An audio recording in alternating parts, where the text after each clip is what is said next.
Hello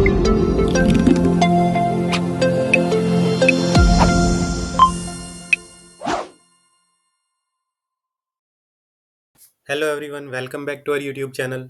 In the previous video, we started learning about data segmentation in Power BI. In this video, we will learn about advanced analytics implementation. We will learn about reference lines, outliers and anomalies, and error bars. Let's get started. First of all, we will take a clustered column chart. In the x-axis, we will choose date. In the y-axis, we will select sales.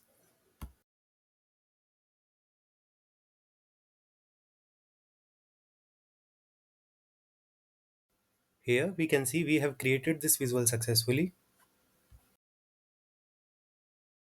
Now in the visualization pane, we will go to the add further analysis to your visual option, and now we will create a y-axis constant line.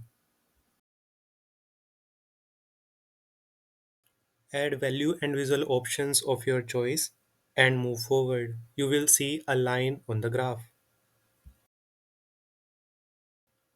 Here I added a constant target line using the analytics pane. This helps compare actual sales versus target quickly. Now we will create another visual. We will take stacked area chart.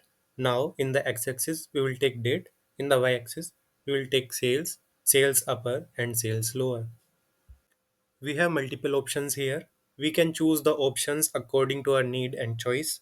We can select average instead of sum.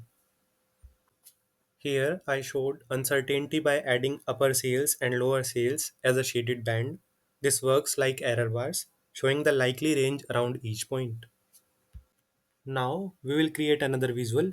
We will take a line chart here. In the x-axis, we will take the date. In the y-axis, we will take the sales.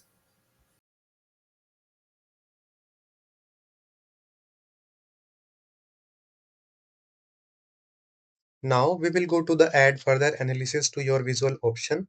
We will go to anomalies, turn it on, and in the options, we will select is anomaly.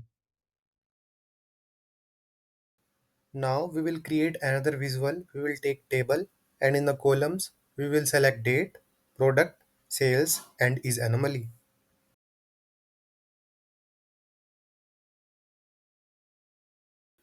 I used Power BI's built-in Find Anomalies feature and also our is anomaly column from the data. This way we can compare automatic detection with a simple rule-based method. And that's it. In the next video, we will learn about forecasting and AI visuals in Power BI. Thank you for watching. See you in the next one.